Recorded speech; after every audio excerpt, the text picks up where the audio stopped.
Good afternoon, everyone, and welcome to the Author's Quill. I hope everyone is having a wonderful, marvelous day. We've had nothing but nasty rain for 2 days, but it is beautiful outside right now, probably in the low 80s. I think I'm in LA. It's so cool outside right now. Yep. We have John Goodman with us. He comes and joins with us from time to time. We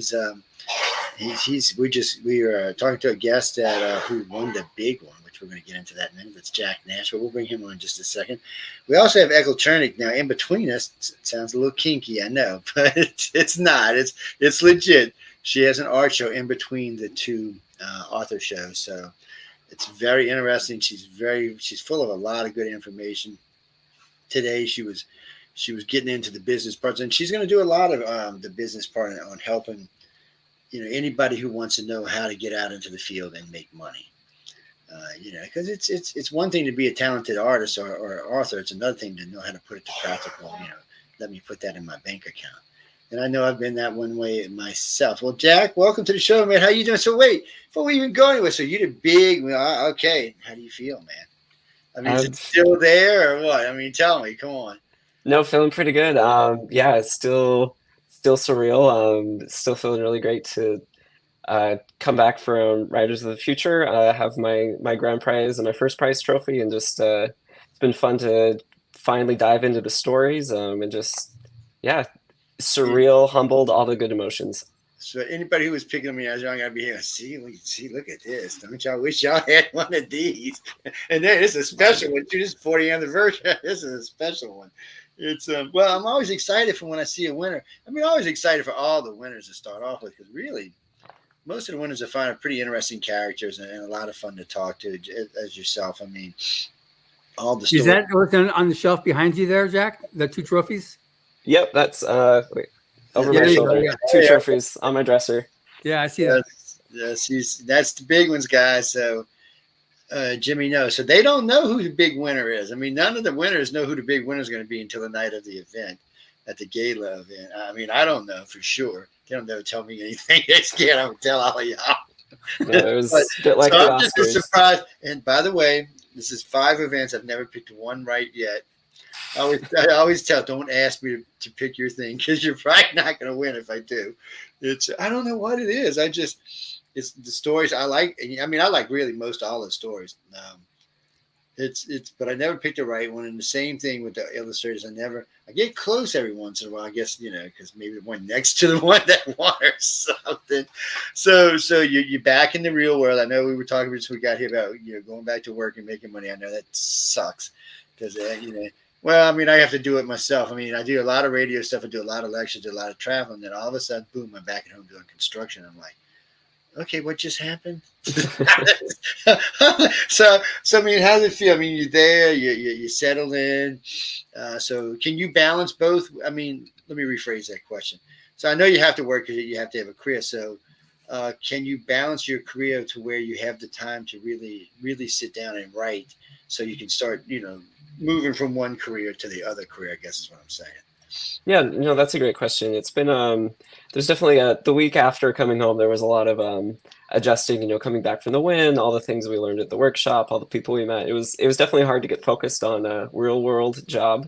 But I'm a bit lucky. The position I'm in now, I do a lot of communications work. So it's helping various clients figure out how to talk to people. So there is a lot of writing in my job. Mostly, it's nonfiction stuff. It might not be the most interesting, but it still helps me. Even when I'm doing my normal day-to-day job, I'm able to think about, okay, how is this a good sentence? How is this a way to communicate something? Always in the back of my mind, there's the story part of me that's saying, would this work for a story at some point, some political thriller, what have you? We need them. Yep. And then it's just a matter of finding time throughout the day to write. Actually, one of my favorite authors, his name is Stephen Graham Jones. He writes mostly horror. I think his most famous book is called The Only Good Indians. Absolutely wonderful. But he says that he even writes it when he's filling up his car at the gas station. He's got a little notebook and he's writing down ideas. I think I've had to incorporate that a little bit. You have to find those few little free moments in the day just to jot down a thought, a line of something, and then always got to be squeezing in time to write. And hopefully one day I'll be able to make it a full-time thing. Well, yeah, hopefully you can. I mean, I tried to do a little bit because I get so many people harass me about writing something. We're not going to mention no names. Yeah. Speaking of which, Joe, See, instant harassment, man, instant. instant. Now, I'm just curious, Jack. So on your story, because it takes place in Africa, and it comes across as somebody very, very knowledgeable in African mysticism, not just as well as like the various levels of. You've got the poor, the extra poor, and the super poor, and then you've got your, which is what your community is. You've got, and then they rely on spirits to be able to offset things. So, how much of that's based upon your own experience there versus research? Because it just, I would think like somebody, because I love Nnedi Okorafor as an author. And that's something I can really see her writing because she's Nigerian descent and she has spent quite some time in Nigeria. So I could see something like that coming from her. But then I read it and then I met you and I went, how do you do that?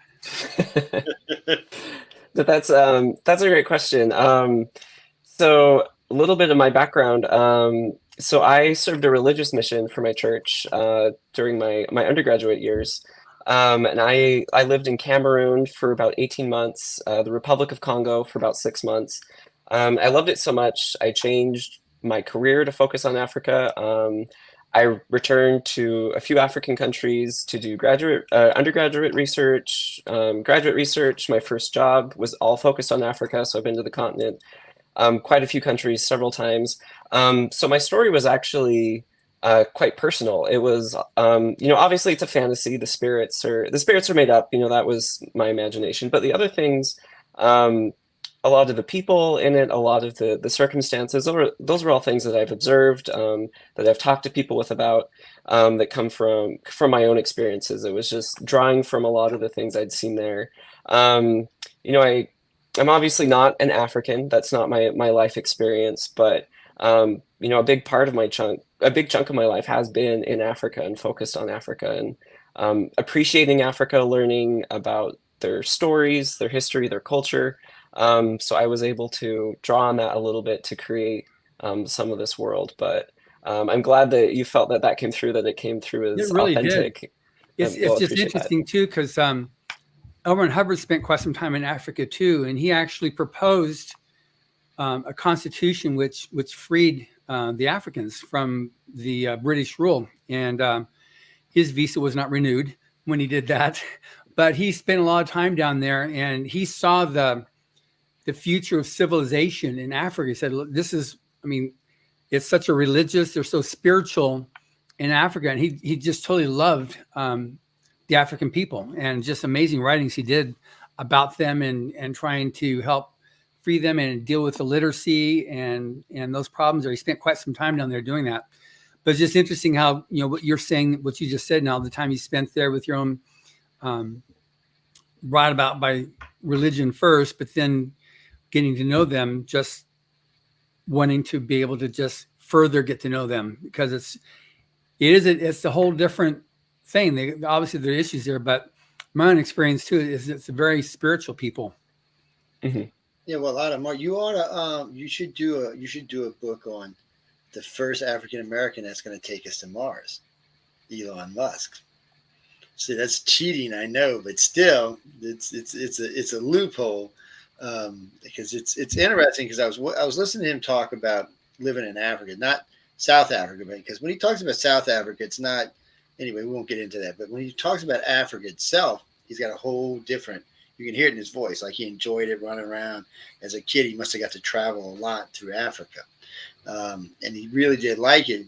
But he always said the reason he came to the United States is because he needed somewhere that he could bloom, somewhere where the money was, basically, is what he was saying. So I've always wanted somebody to write a book because, he said he's going to go to Mars. No matter what, he's going to Mars. And I was just thinking how unique it was that an African was going to take us to Mars, and through America, no less. It's just, I could never write a book like that because I wouldn't even know how to start. But still, someone like you has talent. You might, of course, then Elon might come visit you or something. But I don't want to get you in no trouble with Elon. Yeah, but Joe will sponsor you, Jack. He'll he'll offer you an advance for that because he really wants this a lot. So he'll because I got this feeling I don't know if you've ever seen the movie, the James Bond Moonraker thing, but every time he tells me about going to Mars and starting Elonville, I just get this feeling that ooh, it might not be good for the rest of us, man. I don't know what it is. It's just one of those feelings to see. You need to write a book about it and alert the rest of the planet, man. I mean, Jesus. But it would be interesting. You got to say it'd be interesting.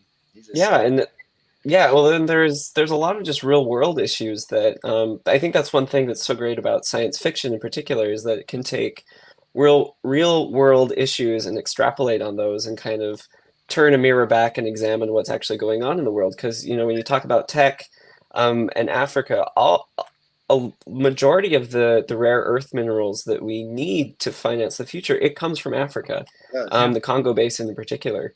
And one hand, it's great for the continent because they hold this potential for wealth. On the other hand, it's causing a lot of problems because there's a lot of competition for it.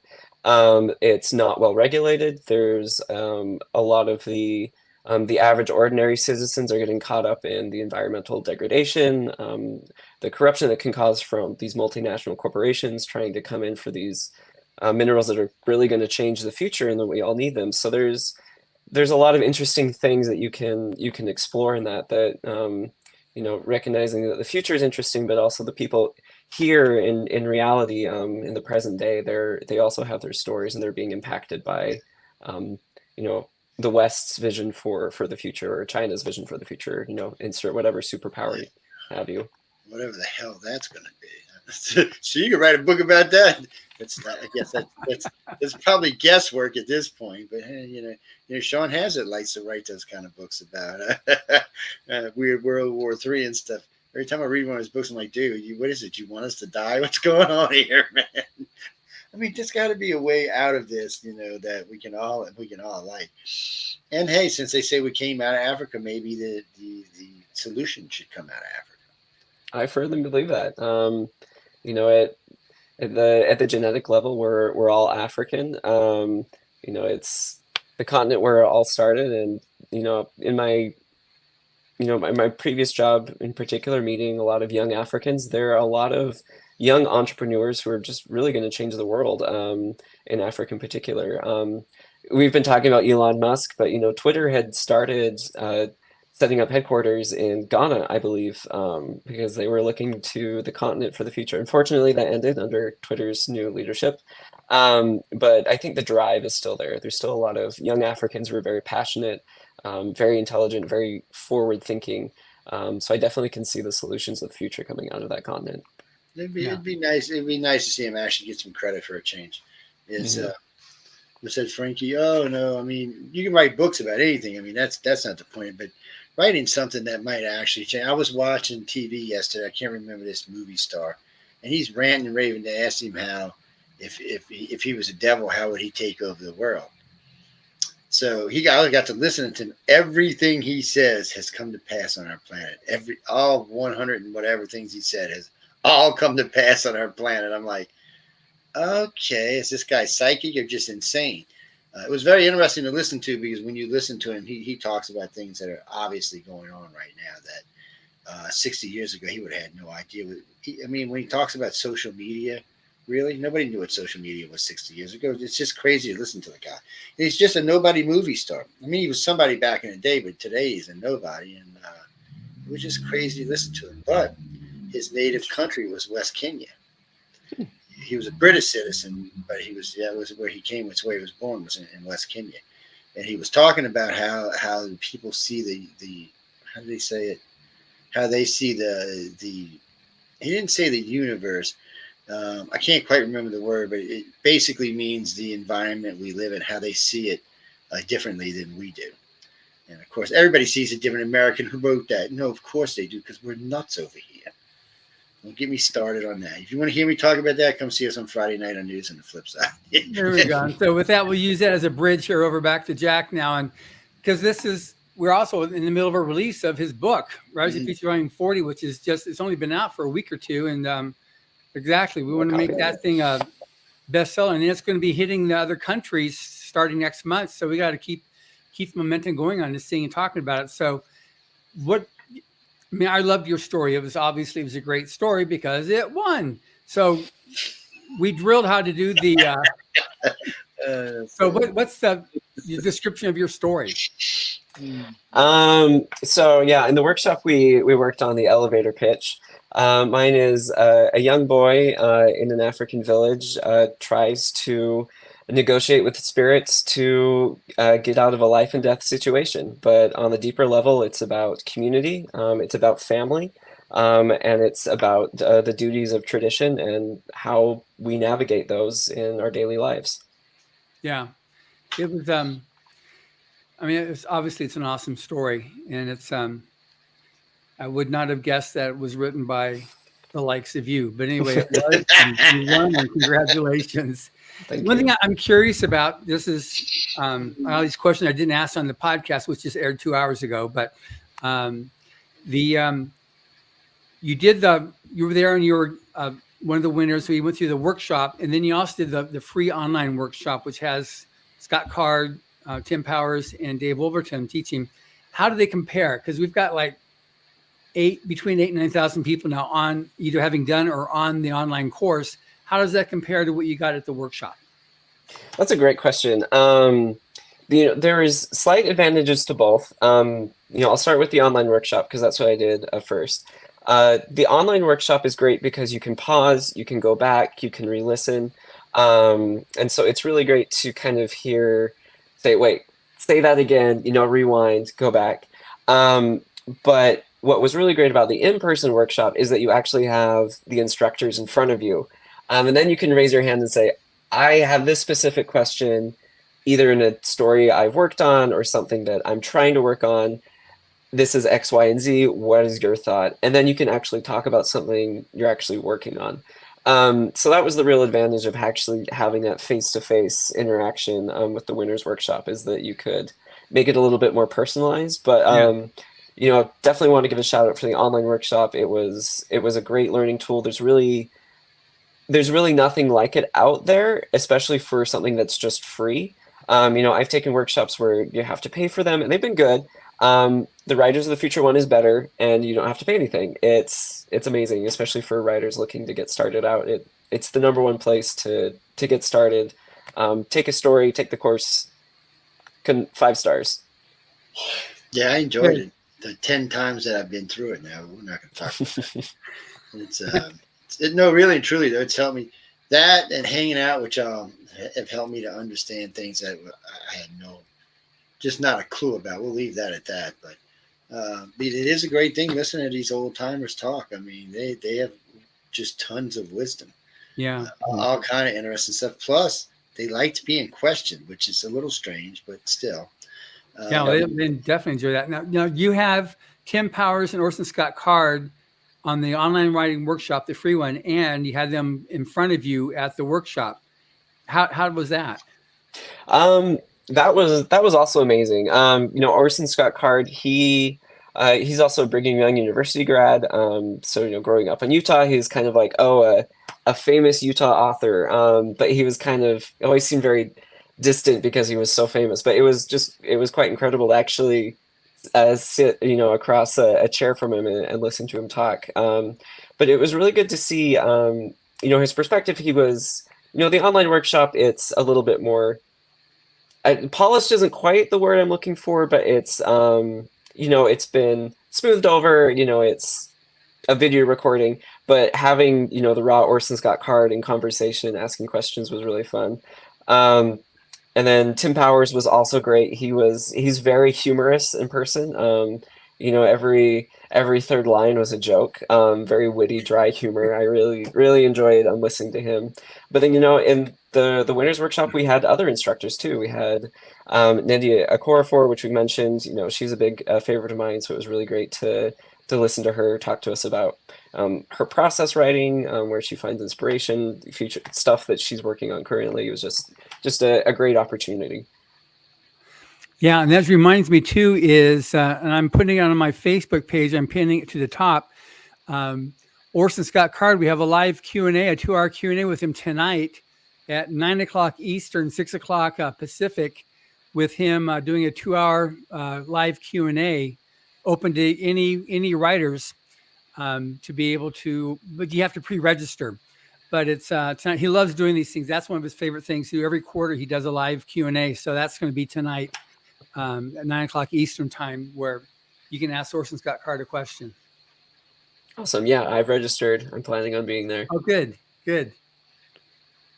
Yeah, he's always fun to talk to. I'll say that. That I'm not even Arthur. He's fun to talk to. He's a wealth of information. I asked him all kind of questions. He told me about. So, when I'm there, a lot of times I'm pushing these authors for the same questions that y'all are asking them, because I'm just nosy an hour later or 5 hours later if they're going to give me a different answer than they gave y'all, which of course they don't. But still, it's always fun to talk to them and say, and like I said, it's not just in the class. You've got full access to them. Lunchtime, dinner time, bar con time. They really are accessible. I was surprised the first time I went that they was accessible as they were. Because I mean, some of these guys are pretty damn famous. Let's be honest, and they have some really big books to their name. And I'm just surprised that most of them are kind of down home and let me show you how to do this correctly. I mean, did you feel that way? I mean, you're because I'm just a bystander. I'm outside watching in. I'm not, you're the one that's actually and sitting there going, all right. Is this right? Is this what I need? Is this going to help me get to the next phase? Yeah, no, all the judges, we called it a LobbyCon this year, meeting in the hotel lobby around the bar, just chatting. Getting that word. I know it was fun. For me, it's the first time, so LobbyCon feels a bit more normal. I know the past people in the past struggled, but no, it was great. All the judges were not even just like come up and ask me a question. That's fine. They were eager to talk to us. They were curious about what we were working on, how we got here. They wanted to share with us the wisdom that they've acquired over their careers, and it was just really great to get all these different perspectives as well. I sat down with Dean Wesley Smith for a few hours and just talked to him about how he became a writer. He's very passionate about the self-publishing and the hybrid publishing. Not quite the traditional publishing route. It was really great to hear his perspective on that and how he's gotten so successful in that area, and just talk to him about how writing fiction has changed over the last few years. So it's just a great experience. And they all seem to have opinions. Oh, they do that. Yes, they do.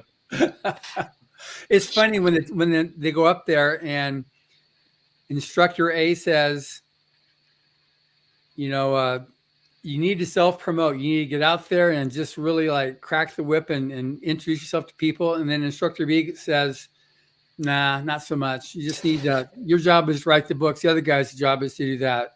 You get one instructor A says, traditional publishing is the way to go. And then you're talking about Dean Wesley Smith. No, traditional public is on the way out. The new thing is indie or self-publishing. That's the way of the future. That's where you're going to make it. And there isn't a way. And so you can pick and choose what really works for you. And even as you grow your career, you can have pigeonholed some data you got from a judge that doesn't apply now, but all of a sudden, that's what he was talking about 10 years down the road. What some of our winners have said, it didn't really hit me until so much time, time in the future later. Mm-hmm. Yeah, for sure. There was a lot of varied opinion, but it was all useful. As someone who's totally new to this, is like, you're all right. I'm gonna have to do it all. So see what the future brings. And they're always fun to listen to when they don't agree. Mm-hmm. It's that's a bad choice of words. It's not that they don't agree, because they'll tell you when they're up there talking, especially if there's two of them and they're going back and forth. They'll tell you that we've both been successful with this, so you can try either way. Mm-hmm. And in the self-publishing thing, some of them like, some of them don't. I'm not exactly sure why, but I remember Todd had those all of those banners behind him, and Dean was giving him the whole entire time. Dean was giving him trouble. Not just, he would not stop giving him trouble about it.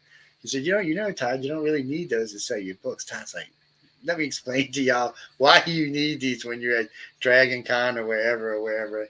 They went back. It was hilarious. I mean, there was a lot of information came out of that, but it was hilarious to listen to. Yeah, they're definitely funny. That. Are you going to be going to any of the conventions? Emily's got like 10 people set to come to FanX, and I'm trying to figure out my schedule coming up this fall. The schedule for the job is a little unsure at the moment. But yeah, hopefully I can make it to FanX. I'm going to try to aim for Dragon Con in Atlanta. We also have out in Virginia, it's a slightly smaller, I think it's called a Capicon, Yeah. but it's a more local one. So definitely going to try to make it to some of these conventions. Yeah, because we get because the owner of Tampa Comic Con and Salt Lake City FanX, Dan Farr, he was our keynote speaker last year. He was so amazed with this. So he gives basically an extra booth space that we can bring winners to, and we give them complimentary passes so that they can go there, and we set up signings for the winners and judges as well. And then Dragon Con, Pat Henry, he's the one that was here this year presenting the Dragon Award. He was a keynote speaker half a dozen years ago.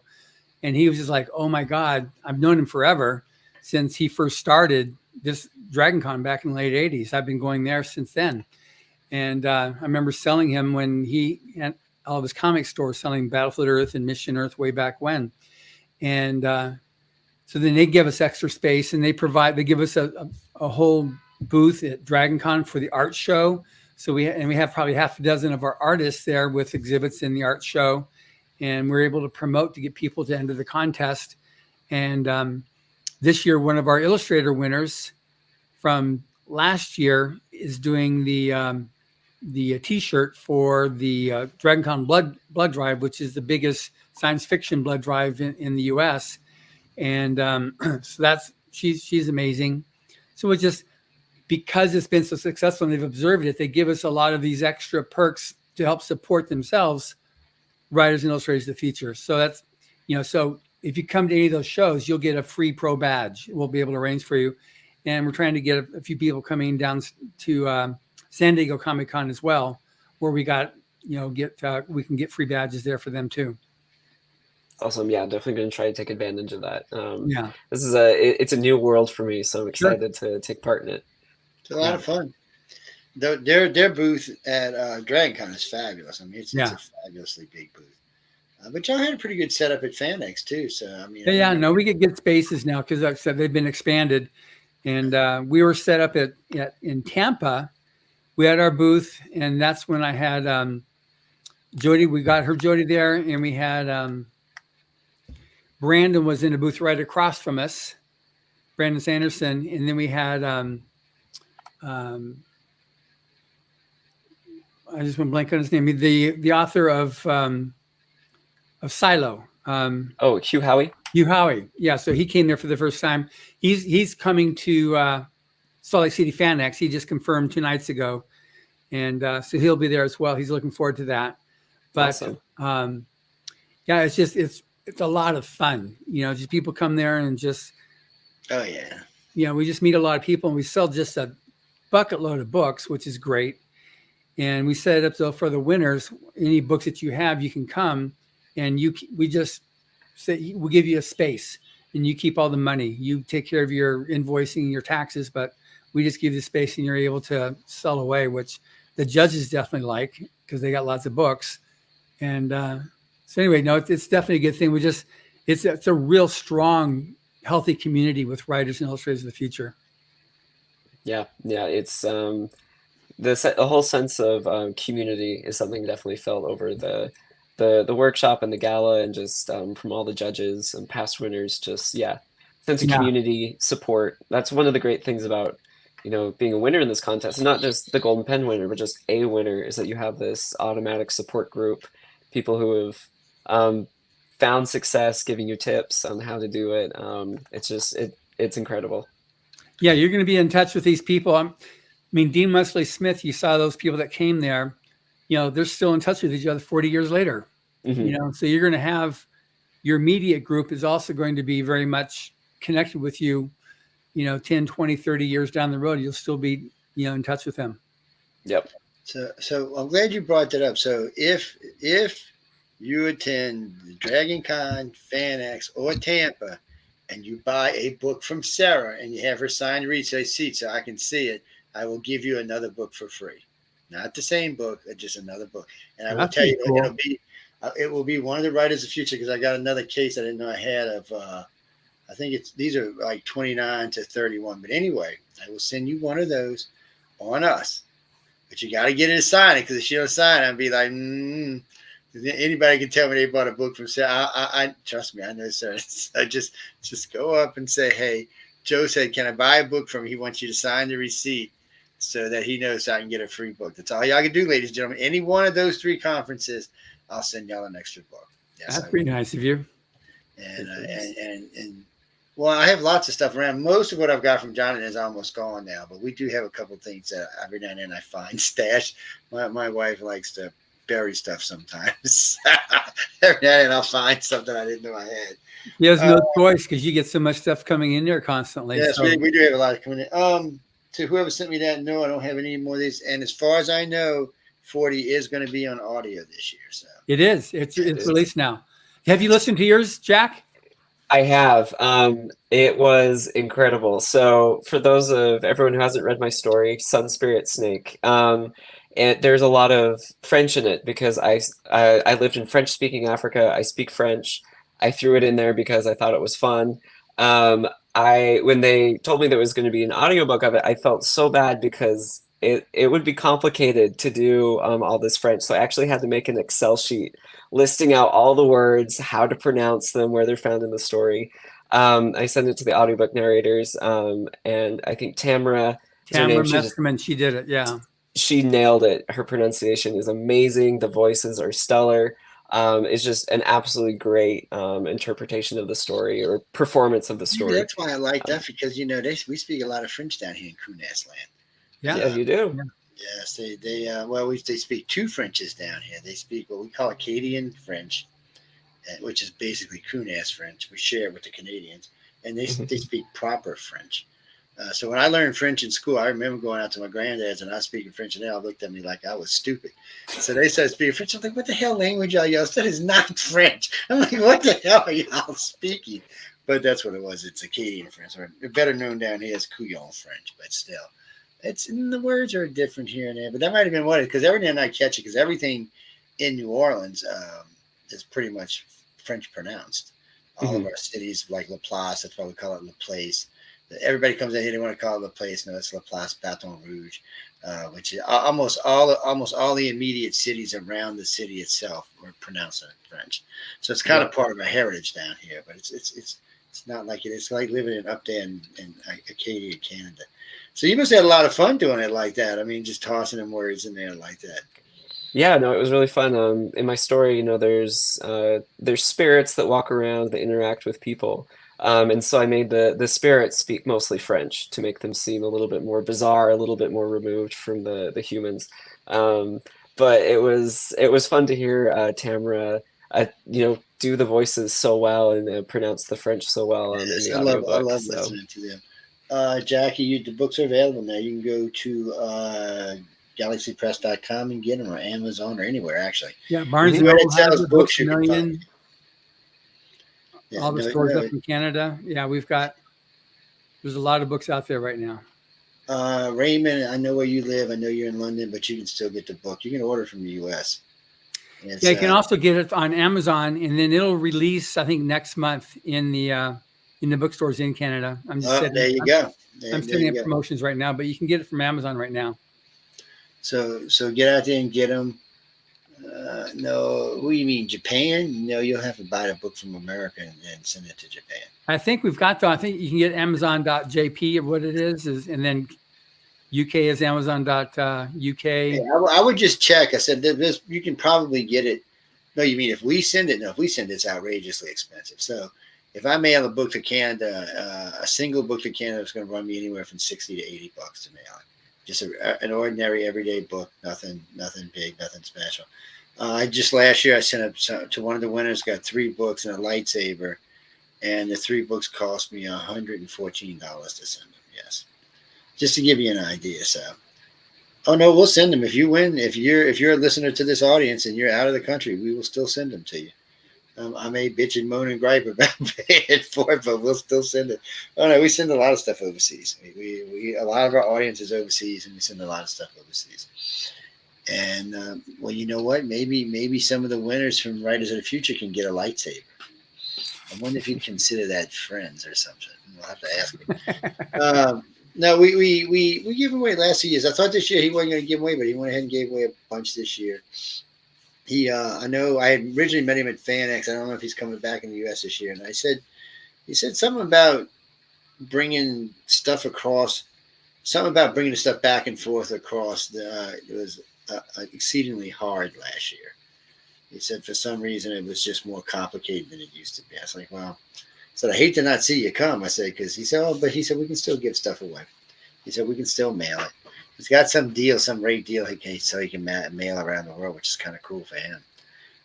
And what you got for Jack? What's his favorite genre? What is your favorite genre? Oh, that's such a good question. Well, when I'm writing, I tend to slip into fantasy and horror, so kind of dark fantasy. When I'm just reading for fun, when I kind of need a break from reality, I tend to read thrillers.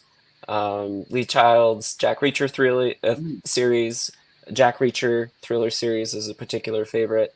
But I bounce around. Octavia Butler, she's great. I feel like she's a good nexus between thriller and science fiction, especially Parable of the Sower. So yeah, I'll read whatever you throw in front of me. Well, there you go, guys. Well, I mean, I've talked to, it's funny because I've talked to a lot of these winners, and a lot of the winners, a good majority of them like fantasy in different ranges of fantasy, mind you, but still, I find a lot of them like fantasy. Much more, to be honest with you, when I got involved with these guys, I really thought there was going to be way more sci-fi than there actually is. It was strange to me to meet these writers and listen to them talk and realize that they're not really writing so much sci-fi as they are in actually other genres they were writing in. A lot of it was fantasy, but when I say fantasy, I guess I'm using it in a bad way because it was like from one realm to the other realm. So you got like light, easy fantasy to dark, as long as they're inside the writers of the future's rules. But I found when I was talking to them, it was a wide range of different types of fantasy, which actually was fun for me because I like anything that makes me think or makes me laugh. And somebody said, well, horror don't make you laugh. I said, that's not true. I said, I've laughed my ass through some good horror books before, and even some horror movies. It's just one of them things. So Crystal wants to know when you're planning on releasing something. I guess you can get book 40 right now, Crystal. Yes, you can get it right now. He's got the winning story in book 40, along with who did your artwork? Who was the illustrator? My artwork was by Pedro N. He's from Portugal. Yes, one of my favorite people to talk to. Mm-hmm. Yes, the first time I tried to talk to him, I scared him. By the way, but go ahead. I didn't mean to cut you off. Go ahead. Let's just say everyone should listen to Pedro's acceptance speech at the gala. It was very funny. It was great. Pedro's a wonderful human being, very talented artist. But yeah, he's the one that did my illustration. Yes, he's changed. I guess fame is. I guess he wasn't expecting as much fame as he actually ended up with. Because I was talking to him about it. He was like, he goes, John, he calls me Mr. John. I kept telling him, don't call me that. You don't have to call me that. He's like, no, it was like, yeah, I won, and I'm kind of good. And then it was just nonstop fame. He was like, man, people were talking to me all over the place and asking me to do stuff. And he said, I didn't know how to react at first. I said, take the job, man. Take the job. Take the job. Yep. Make yourself famous. But somehow his English vastly improved. I don't know how that happened, but it did vastly improve. And he was a lot of fun to talk to. He really was. And he really seemed, in the beginning, he seemed to be very nervous, but then he seemed to really relax and just go right into it, which was nice to see. Because I know everybody's going to be a little bit nervous because you're there. You don't know who the hell any of these people are. You're meeting the judges, you've heard them, but you don't know how they're going to react. You got people like me just wandering around, and Malieve and Jason, you still know who any of these people are. They're just taking pictures of you, sticking mics in your faces and stuff. But all y'all did it really good. I was impressed. I was really happy. And I like when we get good interviews and good people. It makes John's life easier too.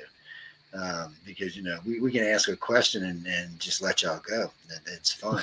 So you're at the hotel, you run around like a crazy person.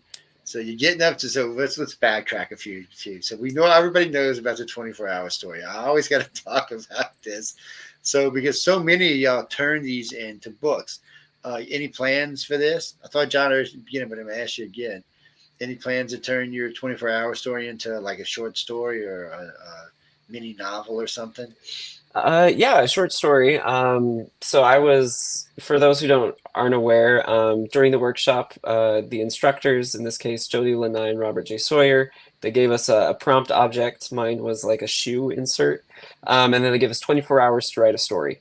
And when the 24 hours are up, they pick two to be workshopped by themselves and the other winners. Their criteria is just throwing the manuscripts off the stairs, whichever one floats the farthest. I wrote my story thinking that statistics were on my side. I wouldn't be picked because I was one of 12.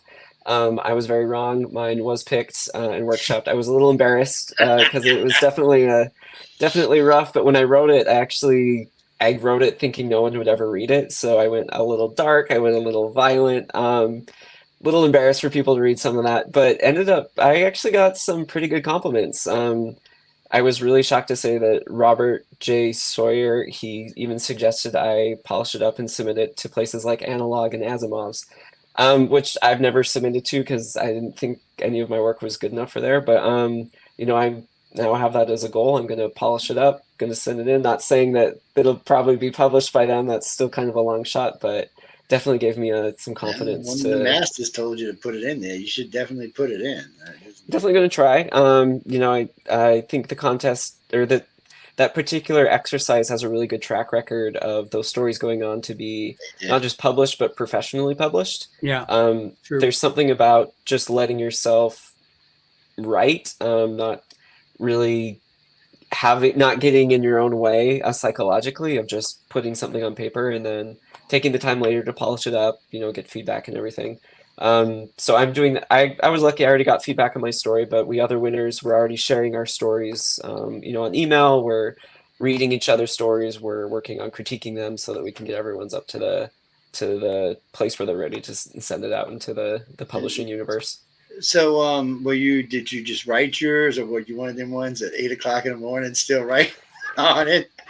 Or waking up in the middle of the night? I always ask because I'm getting some really crazy answers from this sometimes. Yeah, mine had a few false starts. I think around, I think the clock started at like 2 p.m.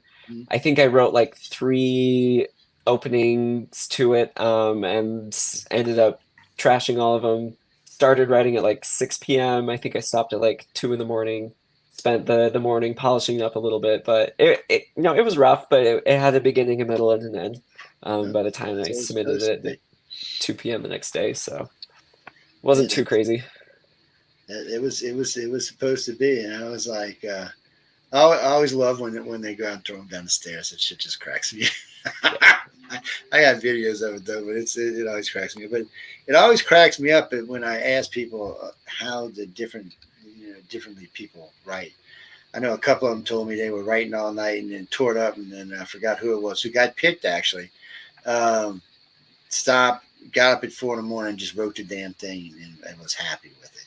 But that year they were getting up at 8 in the morning, so it's kind of like, it's always fun. It's always fun to listen. So, well, you got a good base. You got a good solid base. You sound like you're gonna be comfortable in writing.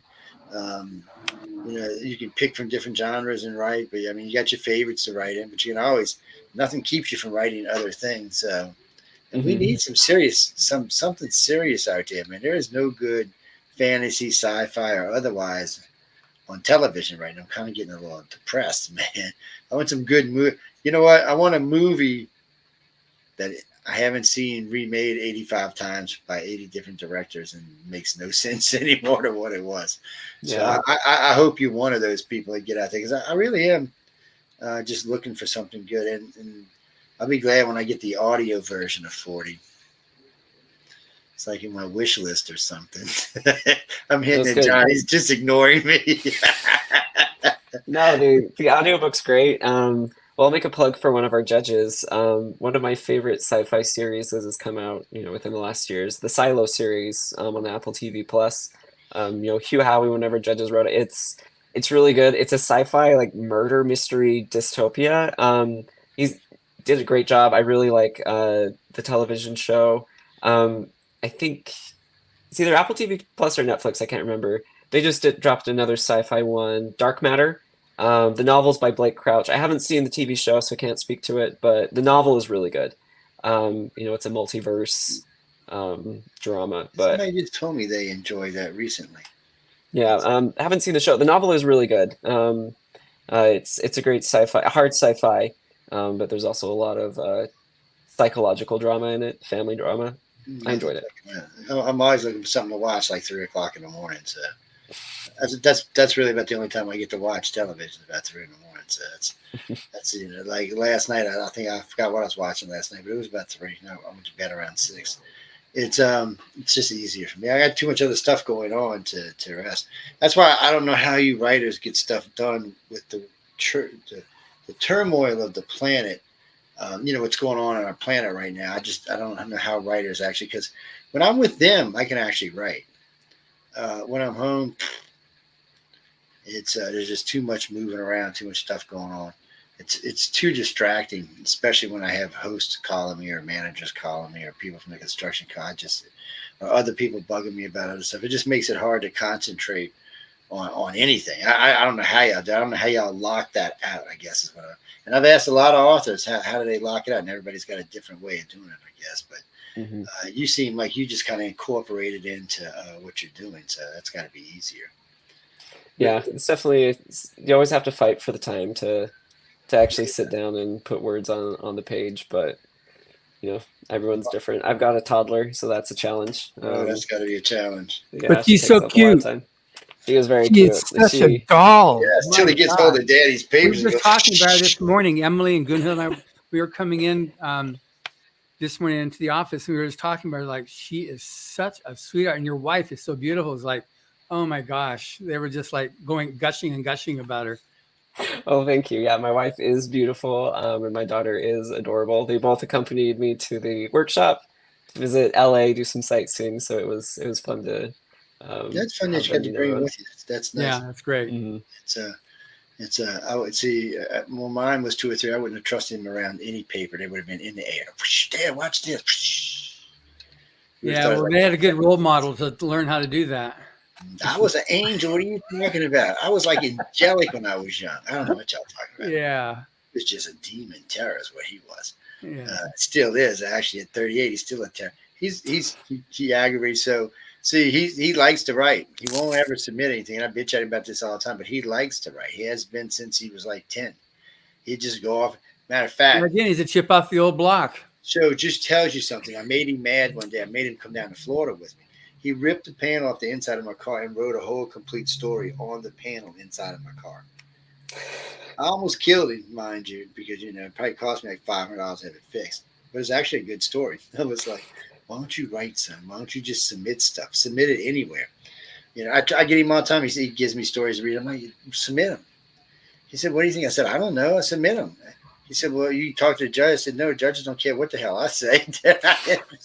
Just submit. I said, go over to Writers of the Future, which I know he has now. I said, just read through it, because I caught him on my computer reading through it. I said, see what they want, write it. I said, I'm telling you, the worst thing that will happen is they'll say, submit again. He said, really? I said, they're not going to tell you anything else but submit again. I said, unless the story's got something to it. I said, then they might tell you something else. I said, but that's the worst. And I tell this to people when I'm doing lectures, because people tell me, they'll come up to me, because now a lot of them just tie me in with them. It doesn't matter what lectures. I could be out doing a political lecture. I could be talking about animals. It doesn't matter. At the end, sometime along the end, I'm going to get asked about Writers of the Future. And I always tell them the same thing. I said, writersofthefuture.com, go read it, submit. It doesn't matter what, if it's illustrator, author. It doesn't matter. Like at LSU, I was speaking to a whole class full of authors, and it was on politics, no less. But right about 2/3 of the way through it, somebody said, don't you work with Writers of the Future? I said, I do press for them. Yeah, why? And he's like, can you tell us something about them? I'm like, yeah. He said, let me finish this, and I'll tell you about them. And then they'll go on and have 5 million questions. I'm like, writersofthefuture.com. I said, just go over there, read it. I said, there's nothing I can tell you that's not on that website. And I said, besides that, if you're going to really be serious about submitting, you need to go there and read the rules. I said, I can tell you can't have more than 17,000 words, but there's other rules besides that you have to read. And they're like, okay. And most of them are interested, and they want to They want to go, but That's for good. some reason, a lot of people are just scared. Though they're like, I'm like, it's like I think they think a dragon's waiting for them on the other end. So I don't know what the hell it is, man. I had a professor tell me. He said, "Well, do they keep the story?" I said, "No, actually, they don't." He's like, "What do you mean?" I said, "They don't." I said, "If you win, it's still your story." Nobody does that. I said, "Oh, I said the same thing, but you know what? I was wrong. They actually give you a story."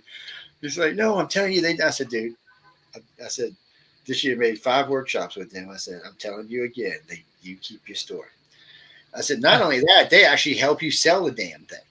And he's like, "No, no." I'm like, "Yeah, yeah." I said, I said, I said, "You know what? I'm gonna do a show on just how they sell stuff." And he's like, "What do you mean?" I said, "They will help you." I said, "If you win, you can go sign books with them. You attend places." I said, "They want to see you make it." I said, "If you're making it, you're out there talking about Right as the Future, more people are going to submit." I said, "That's the goal." I said, "Just we want everybody submitting all around the damn planet." He's like, "Really?" I'm like, "Yeah, just submit." "Oh, well, I'm too old." I said, "No, you're not." I said, "The oldest winner I met was 70." I said, "So obviously you're not too old." And Oil here, "I'm too young." I'm like, "No." I said, "I think the youngest one I met was 16." I said, "So I'm thinking y'all are well within the group." So now I have a question for you, Jack. So you use 2 different names to write one. So what's the basic philosophy of that? Because I've talked to other authors who use pen names. So is this because you split nonfiction and fiction, or how? What's your basic premise? The basic premise, I guess the easy answer is to say, yeah, just a split between my fiction self and my nonfiction, professional life. The slightly more true answer is that my real name is often misspelled. My real name is Garrett. Most people spell it with 2 T's. I have 1. I have college diplomas that were misspelled, so I just figured, you know what, if someone's going to Google me, I'm going to make it easier. I'm going to go with Jack. Just something simple and punchy. Um, and I never really thought I would be quite this successful so quickly. So, Jack is stuck. That's what I'm going with. Yeah, it works. Yeah. And then are you going to go into social media? Because I was trying to, when I posted the podcast that just went up this week, I was trying to find, well, how can people search you or find you? And I couldn't. You're struggling to find me? Well, I'll have to fix that. Because I saw a Facebook page for Garrett Nash that was last posted in 1946. So okay, you don't look quite that old now, man. Yep. No. Yeah. Everyone should find me. I'm on Twitter, now X, at J Nash Stories. Same for Threads, J Nash Stories. But best way to find me is just my website. That's jacknashstories.com. Yeah, when I typed in Jack Nash author, it came right up. JackNashStories.com. That's the first thing that came. Jack Nash Stories. And then it's got Amazon got you listed. Thrift Books got you listed too. I don't know what's what. You're listed here with science fiction. And then here they relist your website again, JackNashStories.com. And it's got I guess you must have a bio on there because it says about Jack Nash. And there's some other group I've never heard of, Galaxy Press. I don't know who the hell that is. And before anybody writes to me, Galaxy Press is sitting right here, so I don't want any smart ass comments. And then here you are, Jack Nash, and they've got you listed. Oh no, this isn't you. Sorry, 1929. Sorry, that's not you. Yeah, it's someone else. A lot of I'm out there. I need to get better with the social media game. I've never been one for it, so there's not a lot of me on the social media yet. I'm getting better. I'm posting more. But well, just set you up a business page, something that relates to your books. Don't do personal, because 1, personal limits you to 5,000 people, and 2, you're not protected, but you are protected under the business besides. And you have unlimited. You can get as many people on it as you want. Mm-hmm. You name it whatever you want. You name it just what you got everything else named, so it's the same thing, and just run it. I have 44 social media pages. And trust me, you ask my station manager if she don't hear me curse sometimes. But it is good. I mean, we get a lot of feed through those. We get a lot of people come in, request stuff. We give away a lot of books through them. We get a lot of just people in general that come in looking for, like authors like yourself. They'll come in on one of the pages, and you'll get like a flash that somebody was looking for such and such author. And if it's somebody we know, we'll just type it in. You can find them here, or here's their website. So see, now I know what your net website is. Somebody asks, I'll just type it in as your website, and do it that way.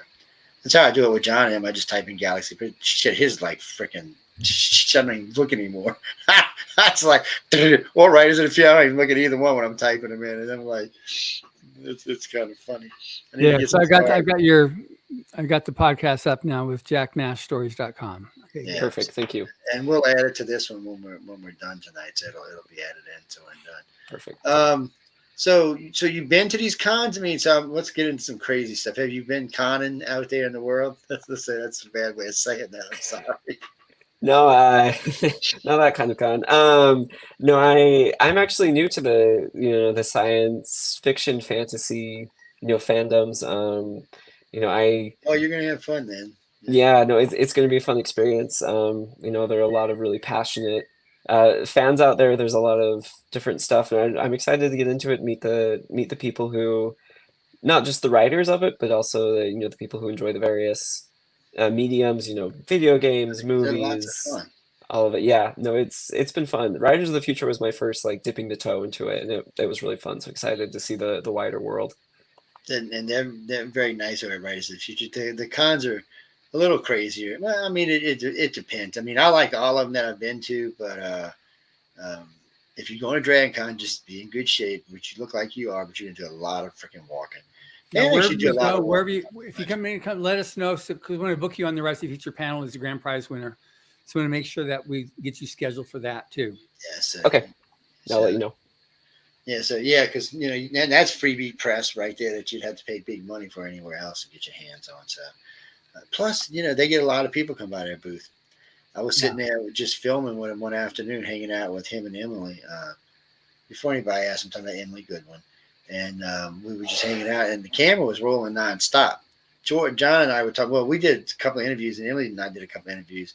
But then the camera was just rolling because they were busy, and they stayed busy the whole time. And we saw a lot of books. We saw a lot of books. Plus, that year I was harassing. There was 3 illustrators sitting next to me, so I was harassing them. And then they finally left, and a couple of authors came in. But those seats pretty much stayed full. Yeah. The whole time I was there, I really didn't say. Maybe one time they might have been empty for a little while, but for the most part, they were staying full. And I was trying to hide one of those big pictures in one of his back, but Sarah wasn't going for it. Damn it! But they really do sell a lot of books, and they draw a lot of attention to the place. So if you're sitting there signing books, then more than likely you're going to get some kind of attention from them. People just want to stop and say hi. What are you doing? Who are you? What are you here for? What made you come here? Things like that. And you're right there giving away stuff or giving away little pamphlets or this is my book, or I'm in this book here. Once you get it or sign it. And I was just surprised. They hustle the whole time they're there. I was just sitting back drinking Cokes and stuff, eating chips and shit. I was just watching. I mean, I was filming, but I was watching. I was being lazy. But they also, it's just a lot of fun to watch them. It's high energy. It's fun to watch everybody. Plus, I do know that other authors and illustrators will be there in other capacities, in different parts of the Dragon Con and stuff like that.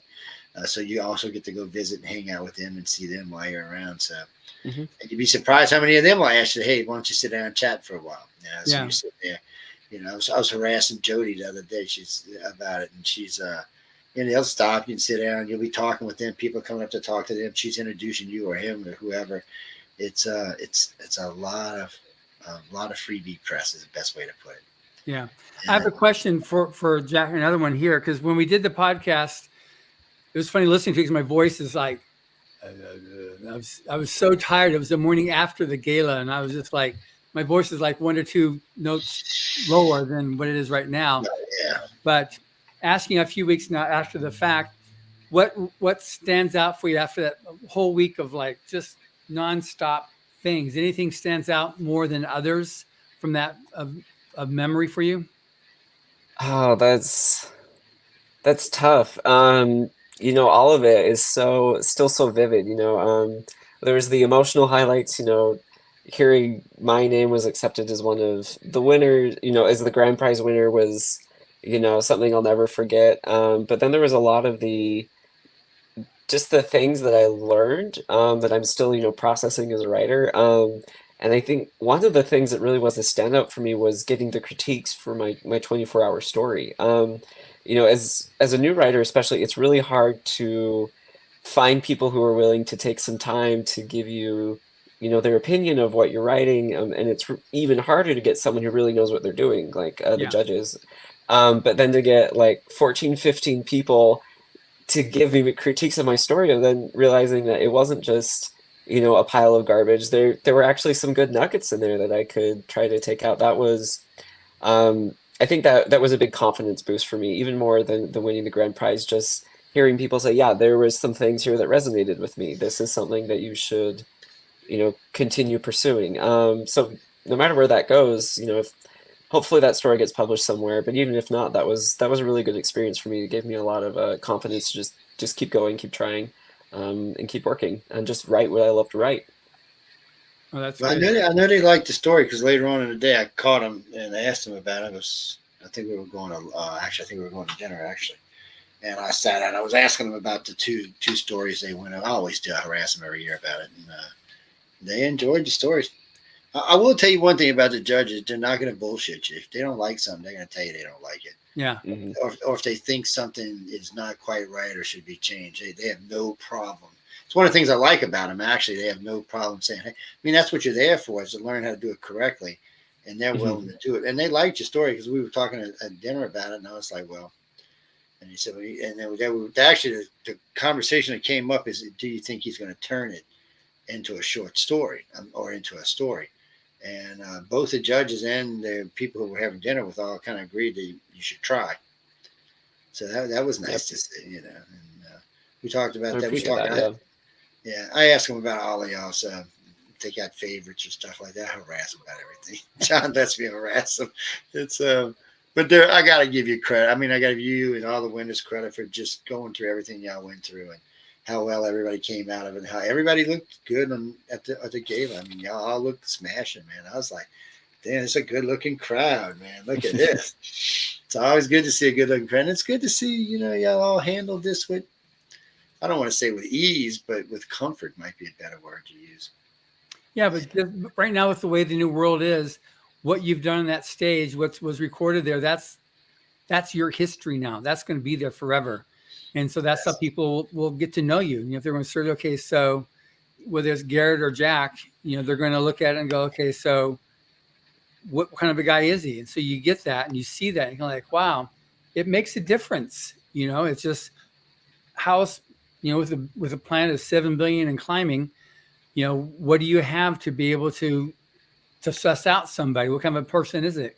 So you can go back and look at your social media, look to see what's online with them. You check them out and you see, okay, what do they like? How do they look? How do they dress? What's their appearance? What's their composure? It makes a world of difference. It does. Mm-hmm. So I don't know if John's told you now, but so we re-aired the gala a few times. So the first time I think it was in the 1.3, 1.5 range, and then it re-aired again around the same thing. And then for some reason I got this crazy idea to air it in China, just in the China service. I was stunned. 2.2 million people listened. Wow. I called John. I told John, I said, I got a surprise for you because I wasn't planning on doing. Wasn't someone was planning on doing. It was, I just got into something and I said, you know what, while I'm doing this, let me go ahead and run this. And I was really surprised. And so it just tells you that there's not, I like to remind people there's not just this market. It's not just a U.S. market. Right as a future, I mean, what do you have, 8, 9 people from different countries this year? Yeah, we winners, and there's 2 people from China. Yeah, so I mean, so it opens up a whole new venue when you stop and think, oh well, shit. Not only did I win, but this is a worldwide event, people from around the world. So, and we know out of the 1.3 to 1.5, both times, probably only a third of them were U.S. The rest of them were probably from around the planet. So no telling who was watching you, and we do have audiences in Africa, by the way. Yeah, your buds from Africa are watching. Yay! Go get it! Yo! They probably were going by. Wait, whoa! Who was that? Go back! I think I know this guy. Oh shit, I know this guy. Hopefully a few, well, hopefully some future winners from the continent as well. Hopefully. Yeah, well, you've got a few winners from there, so it's and I don't think that's going to change anytime soon. I think if they're good and submit, they're going to get in. It goes back to the same thing. Everybody who's listening, you have to submit, people. I know I said this a million times, but submit, submit, submit, submit. You can't win if you're just looking at it and it's sitting on your table, like the one sitting next to me over here. Well, it's way too much to submit to write its future, but you have to submit, people. That's how you win. Yep. And if you and the more you submit, the more likely you have a chance of winning. Not everybody wins the first time, you know. Oh, so that's a question for you. I meant to ask you, and I always ask this. So how many times? 1, 5, 20? This win was my third entry. Oh, shit, man. It's just the skill. I say that out loud. I'm sorry. No, I mean that's good. I mean that's well, his job in life is he's a writer. He's a professional writer. So I mean, still that's good, man. 3 is awesome. Good. Yeah, well, thank you. You know, I'm humbled that it happened this quick. There was this story was really surprised me that it was the one that won. You know, I wrote it for as a practice exercise when I was first starting out writing, you know, fiction. It became just practice for another workshop. I submitted just because I had made the goal to submit every quarter.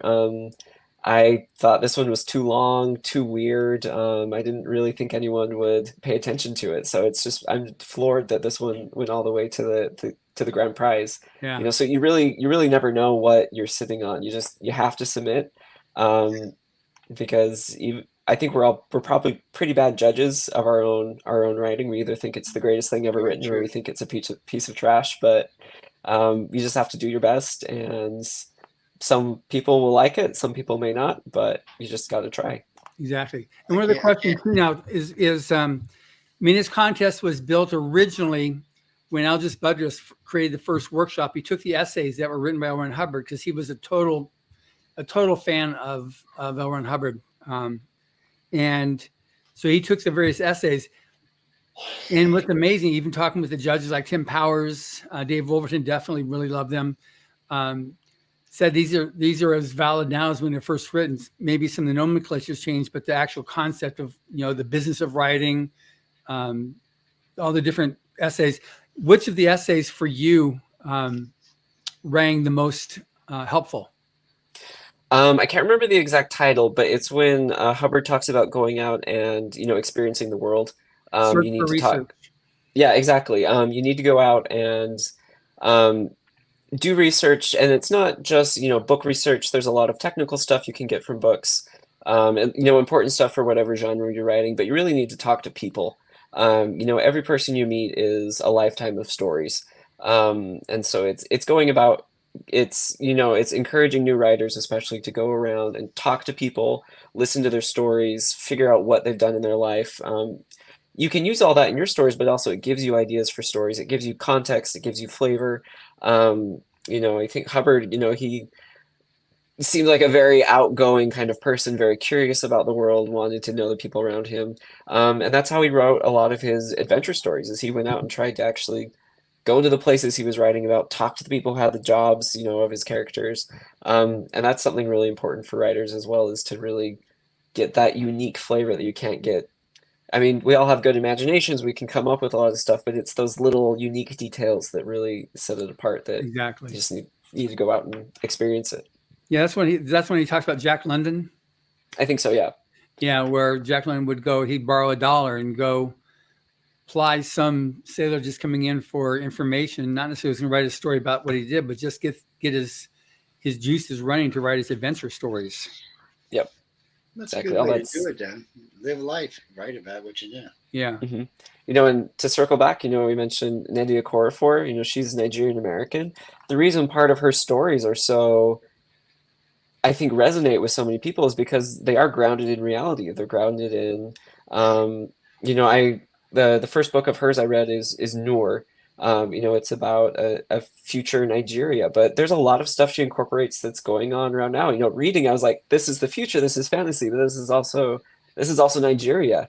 You know, I haven't spent a lot of time in Nigeria, just a week or so, but it was enough to be like, I feel like this is something I recognize because I've been there, and I'm sure for the rest of her fans, that's an even more strong reaction. And, you know, it's taking stuff that we actually experience or that we can talk to people about. Putting that in fiction just makes it all the better.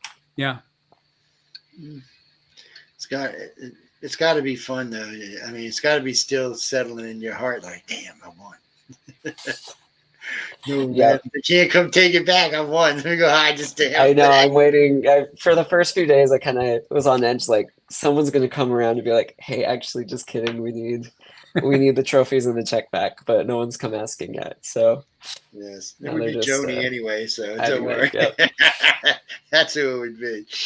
No, so well, so I know you when you won the first time. So when you got that call from Joni, how did you feel? I mean, were you like, Um, no way, can't be, this is bullshit. Excuse my Or did you language. forget that you entered the contest? I know. no, I didn't. It was actually like the day before the call. I had zero expectation of winning, but I was like checking the website. I was like, "Oh, have they announced who got honorable mention yet?" Hoping I at least made honorable mention. Um, got a call from Joni. I think some people were like, I thought she was a telemarketer at first. Uh, but I put her on speaker because I think we were eating dinner, and so I had to, after the call, I had to explain to my wife what the contest was. Like, yeah, I've been submitting to it. But no, it was really great. I was like, oh, this is awesome. I was a finalist. That's a good shot in the arm. I had zero expectations of actually winning. Because I think there's 8 finalists, 3 winners. Even more shocked when she called me back when I was at work and told me that I was the first place winner. I think I started laughing. I was just like, I'm never this lucky. What's happening? But glad my lucky streak wasn't all the way over So yet. on a completely side note, so how does your wife feel about all of this? Is she behind you, or does she want to smack you, or what?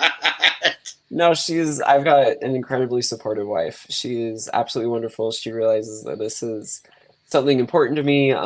It's something that makes me happy. It's a creative outlet, so she's totally behind me. All That's the great. time she's the one's like, "Hey, you need to sit down and write today. Make sure you're getting some time to do that," because she knows That's if I go a day without writing, I start to get a little antsy. It's like going without your Snickers bar, huh? Yeah, exactly. She's like, go do some writing. No, she's incredibly supportive, so it's been Well, that's great. really great to have her at my side for all Well, this. that makes your life easier. I mean, especially if you got a toddler running around. Holy Hmm. moly! Yeah. One of the winners, I can't remember who it is, had a toddler. He was telling me he started writing. He'd be reading to her, put her to bed at night, and then he was writing while he was reading. And he said one day he realized he went and read what he wrote. He was writing the story he was reading to her. I was like, he said, I don't think I can submit Yeah, it's to write us. I think that's David Hankins who Oh just yeah, it released was his book, hilariously funny. We were Death of the talking about it. Taxman, I think. Yeah. No, a great way to start a fiction career just with your kids. I mean, Yeah, but it's nice to hear what people with children that are doing this. I mean, because anybody who's got kids knows a pain in the ass to raise kids, and it's not cheap these days either. So, usually like when you have free time, like my son was asking me the other day because he hadn't got any right now. He was asking me, he said, well, "What happens when I get kids?" I said, "Oh, you just get a second child." That's what happens. I that's what it don't know feels what to like. tell you. No, submit. I wish he would submit because but I always tell him the same thing. Just like every author's told me, all the judges told me, don't ask mom and dad if the book's good. Go ask somebody else, and that's a good thing because I read. I said, well, this is pretty good, but he said, well, you've read all. I said that don't mean anything, Joe. You need to go have some other. I said, put it on. No, don't put it online. Just get some friends. Because you know what? I'm not real trusting about it online anymore. I used to tell people all the time, but I notice other people might snatch up stories now. So I'm not as big a fan as putting. I said, find one of the groups, find one of the writers groups, submit it to them, let them read it. I Yep. said, and see if you're worth it, if you're any good. I Yeah, tried to get him mine's to send it to the contest. I said, just send it to the contest, and I said they'll let you know. Yeah. I said the worst that they're going to do is say, hey, um, Send us submit again. another entry. Yeah, mhm. just Yeah. send us another entry. And he said, what does that mean? I said, it means you suck, send another entry. He's like, Dad, I'm like, well, I'm just telling you, son. You're not going to ever win if you don't submit. Exactly. Yeah, but hopefully he'll get around to it. He really does. For him, writing's like recreational. He enjoys it. It's just like downtime. If he's not gaming or working, he's writing. So I just don't know why he won't submit anything. It's one of them things. It's John's fault. I'm blaming it on John. Sounds good to me. Because I told him, I actually sent him over the course. He was asking me about the course, and I was telling him about we're talking about the writersfuture.com course, guys and girls. Jack's been over there. John knows what it is. Emily didn't put this course together. This is a really good course. I mean, I learned a lot from the course, and y'all have to remember, I knew this much about writing. I mean, literally, it was less than zero is what I knew. At least y'all had a start. I had no clue. And then, of course, listening to the judges talk, I even realized I had even less of a clue than the clue I thought I didn't have to start off with. But between them all, between the judges and the course, I've learned quite a lot. Enough that I can actually sit and write something now. I would never give it to anybody. Choose, but at least I can sit. I understand, things I didn't understand, like filling stuff and how to make story, how to start a story, how to end a story, and what he always likes to tell me, Wolf, kill you, darlings. So I learned a lot of this stuff, but the point being, ladies and gentlemen, the reason I'm talking and babbling about this is, if you want to write like Jack is and win, take these courses. This will help you to maybe become the winner. I mean, look, this guy won. It's just a helper. It's a helping hand. You got one of them's passed away, but you got 3 great people there who are giving out lessons. I said, plus the entire course. I said, it's a good course. Take it. I said, see if you can write something when you're done with it. I enjoyed it. I really did. And I'm never going to write anything, but because Emily will smack me if I do. I did tell Emily that if I ever get this thing written that I'm working on, it's going to be like 300,000 words. I'm just going to mail it to her in a vanilla envelope and say, Emily, can you edit this for me? I can only imagine the letter I'll get back after that. She spent several weeks. She's the one that scripted it. Emily scripted the online writing. Yeah, and I give her credit for it all the time because it's a great course. Yeah. Mm-hmm. And I tell everybody that. I mean, if you think somewhere in your brain that you could be an author, you should take this course. I mean, it's a stepping stone. Mm-hmm. Plus, getting to hear Orson Scott Card talk anyway is another good stepping stone. What do you mean, Frankie? You mean tonight? You heard us talking about that earlier? No, you're not invited to that. Sorry. You have to be an author. Yes. I think you have to be a writer to the future author too. Sorry. They asked me about the Orson Scott tonight. Well, I'm going, but that's different for me. I'm just going to watch. It's a perverted thing for me. I just like to watch. Yes. I'll have the camera on so I can watch. Orson's great to listen to. He's got a good voice. He answers questions very profoundly, which I like. I like people when I ask them a question, they just answer the question. They don't take 30 minutes to think about before they end. By the way, you're good at answering questions too, Jack. It's a good thing. When you get out in the real world, when you're sitting in big press places, it's a good thing when you can just answer the question. That way, the host don't get aggravated. He or she won't harass you. They'll just ask you a question. So, I like this guy. I'm gonna have this guy back, and because that's how they think about it. All they're really thinking about is how much information am I getting out, and how long is it going to take, and how well is he going to sound across the entire system. That's because they're thinking ratings. That's all that is. John and them are actually thinking about y'all's career, which is a whole different thing. But you need the media to get the word out to everybody. So. Be nice, get out there, and remember, and I tell this to hosts every year, to writers every year and authors, once you've got something to your claim, don't be scared to submit to Coast to Coast or to any group of radio or TV show. You can even do your local ones. You'd be surprised how many times I've been on my local radio talking about stuff. These are all things that just help you to sell books. When you got something to sell, it just makes it easier to sell them, and people will buy it. And you know what? People like to support local authors. Yeah. Really You've had how many media, Jack? Good question. Well, I think this is my second time with Joe.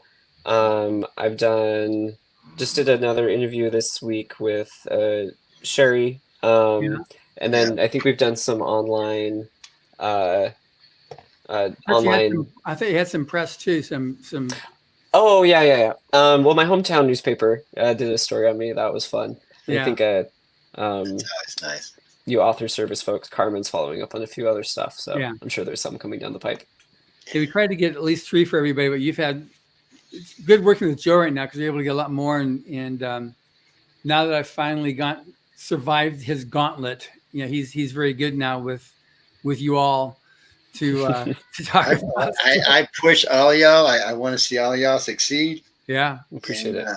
Somebody asked me the other day about John. I said, "Oh, I love John to death." So you mean to him? I said, "Yeah, he knows." And I said, "I tell him all the time, I'm sorry, but I said I had to make sure he was what he said he was." I said, because not everybody is, but I mean, I back Writers of the Future all over the place. Hell, even my manager does. I was stunned when she plugged him for the gay love in because she's tough, man.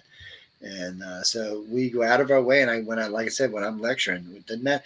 And it's so freaking funny. I could be lecturing about how my dog poops. I'm not kidding you. And somebody's going to ask me about Writers of the Future. Always. It's gotten to be just a thing now. I was doing an online lecture just the other day for KTX. I think it was out in New York, and we're talking, and we're about 2/3 through the interview. Call comes in, we're talking. The girl comes on. She said, "Can I ask you about Writers of the Future?" And I started laughing, and the hostess wife. I said, "Why are you laughing?" I said, "Don't worry about it." She said, "Well, what?" And then the host starts, "Well, what the hell's Writers?" I said, "Let me answer the lady's question." Then we spent the next 25 minutes of the interview talking about Writers of the Future. And the host knew nothing about it. And he said, "Well, I write." I said, "Well, you need to be sending it in here then." He's like, "Really?" He said, "Can you get me some favors?" I said, "Don't work that way." I said, "They really are blind judges." I said, "Trust me, I've been all up inside, all over the place trying to find out they work." He's like, and then she's like, "Well, I went and took their course, and the course is great." And she said, "What do I do next?" I said, "You write a story and send it to them." She's like, "What?" I said, "Yeah." I said, "Don't, at the end of that course, there's a place where you write a story." I said, "You should have already written that." And I said, "You write a story and then send it to them." And I said, "You can submit for," and then some other lady calls and she said, "You can submit 4 times a year." I'm like, "Yes." She said, "Can you submit the same story?" I said, "Well, not if it's exactly the same as you sent it the first time. You can't." But it is interesting. And then every now and then somebody will ask about a particular winner. I don't know why or how come, or usually like people like you are going to get asked about because you were the big winner. But still, every now and then somebody will hear a story or maybe have read a story in one of the books they've already got, and they'll ask about a particular winner. I still get asked about David all the time with his with his with his. I'm sorry. Jeff the Taxman. Yeah, Mm-hmm. I get all the time. I get, and I start laughing every time. It's like, wow. I said, because the story is funny. I said it's not all funny, but it's funny. I said you should go read it, and then I've got a couple of his books laying around. I found 2 more. I thought I gave them all away, but I found 2 more. Well, one more because one's autographed, but so it'll get given away too. And then we do every holiday. Every holiday we will be giving them away. So what I do a lot of times, if I start giving books away through December, a lot of times I'll have Carmen book different winners to come on just to talk about this story to get people. So we'll do like, since it's 12 or 14 stories, depending on what's in the book, we'll bring in 3 or 4 and just let them talk about the stories in depth because that just opens up the other 8 stories. Normally I wouldn't do that because I don't want y'all giving away the story, but when we're going to do 12 stories or 14 stories, it's okay if 3 or 4 people coming in. It's like bait for the fish is what it really is. So we just let them come in and talk about it, and you'll be surprised how many people call in, how many people, "I want that book, I want that book, I want that book," and hell, even sometimes if we're out, they'll go buy the damn thing. So, and that's what we really want. That's what we're after. Johnny Redfish, and where'd that name come from? GalaxyPress.com. Yes, you can any of the things we're talking about, you can buy there.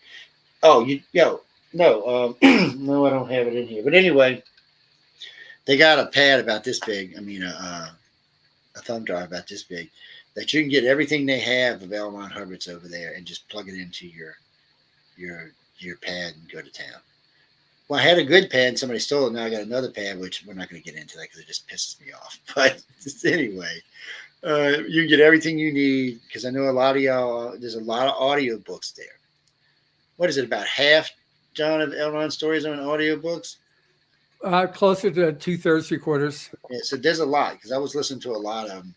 Well, a lot of them are just fun, and then they've got the retro covers, like I would say like 1920 retros covers. And that's when they weren't written, but that's I just like those old covers for some reason. I noticed Echo likes to do artwork like that too. She likes that retro, that kind of 1920s retro stuff. Ladies and gentlemen, that's Echo Chernick. She's in between John and I now, and she's one of the coordinating judges over at Writers of the Future for the illustrators. Yes. And she said something about painting Jack's Indian face. I don't know what that meant, but Jack, I can only imagine what she was talking about there. So, I mean, before we got in, we're getting close to the end, but so how did you like the piece of artwork that they had done, the cover that they had done for you? It was amazing. Pedro did a really great job capturing. It's not a scene from my story, but it's kind of an overall capturing some of the main elements. But he did my favorite part is just the color palette. Color. There's a few colors that are mentioned several times in the story. Just a certain feel that I was trying to bring in. He brought all of that to life. It was just great. It really is something really unique to see, a story that I created with my imagination put into words, and then he takes those words and puts them through his imagination and comes up with a picture, and to really see how that has gone through someone else's imagination, the two working together. It's just so fun. That's one of my favorite things when I go is the reveal for the artist. It's always fabulous. Some years there's more crying than other years, but still, it's always great to see people's face because you see everybody walking around like, is that mine? Is that mine? And for somehow or another, I don't know how y'all do it, but so far, the 5 years I've seen and 5 groups I've seen, they always seem to know which one is theirs. It's always amazing to see because really you don't know. I mean, but you see them walk up and look, and then they just stop, and then you're like, no, maybe they got the wrong one. I'm just waiting for somebody to get the wrong one up. It's amazing. It really is. It really is. Yeah. No, it's a really fun experience. I think really unique as well. So hopefully the future is. Hopefully you'll get to see it like Dragon Con or FanX or somewhere along those lines. Well, where are you at now? You West Coast, East Coast, Central? I'm East Coast. I'm in Virginia. Oh, you're in Virginia. Okay. Well, you're way out there then. So yeah, I got a lot of friends in Virginia and West Virginia too, for that matter. Y'all done with the cherry blossoms, huh? Or close somewhere up in there? I know there's a couple of times I used to go lecture in D.C. a lot. And, we drive because, y'all drive. It's only like 12 hours from where I live. But I used to just like to drive through the mountains. There's beautiful mountains up there. And of course, if everything's blossoming, it's just a stunning, fun drive. And people, I fly all over, but still, every now and then I drive. I can't. When I went to see John at Utah year before last, I actually drove. Everybody's like 7 days. It's like I had a great time. I got to see Devil's Mountain, all kind of shit. They brought my dogs. Love road tripping out in the Southwest. It's just. I mean, we got a great country to drive across, and see for people like you with imaginations. Driving across America's got to be fun because there's all kind of stuff. And I'm not talking about crazy people who ever wrote that. I'm just talking about stuff. I mean, I remember stopping at the Great Divide and having lunch and just sitting there thinking, looking down the divide, thinking about this massive whatever this was that caused this. And it's just stuff like that. And then you'll see like buses come rolling out the middle of the desert. We're talking, like buses, tour buses. And there's nothing but desert, but here comes 3 tour buses. You're like, and where were these guys coming from? And what do I don't know about? Makes you wonder. And then you'll see like one of those plants that are taking their energy from the core, not from the core, but from heat. And it's kind of it's just sitting out there in the middle of nowhere in the desert by itself. It's just things that if you got a good imagination, you can go all kind of ways with stuff like that. But I can't. I know we got to get out of here. Any parting words before we roll? Anything you want to tell anybody? I just say to any aspiring writers, submit to the contest. There's nothing to lose, everything to gain. And if you'd like to check out my story, Sun Spirit Snake, you can find me on my website. It's jacknashstories.com. And just thanks to you, Joe, for having me. Thanks to John. It's great to see you again. You're a great guest. You're a lot of fun to talk to. John, anything you want to tell these crazy people before we roll? Yeah, get your copy of Rise of the Future Volume 40. It's available in bookstores all across the United States and Canada, and it's available internationally via Amazon. And you can go to galaxypress.com and it's at the front page there. You click on it, it'll take you out. There's a link for all the different bookstores that have it. Well, guys and girls, we got to get out of here. Don't forget, you got Writers of the Future on Saturdays now. You have Echo Chernik in between us. You have the Author's Quill. We do have 2 other shows coming to join us on Saturday pretty soon. Brenda, most of them are going to be either illustrators or authors, yes. It's pretty much what Saturday is going to be. Well, we want a place for authors. We want to build up enough audience here that if an author comes out with a new story, they have a place they could probably go maybe make some fast money. Whether it works or not, we won't know probably for another year, but it does look good. I can tell you all that much.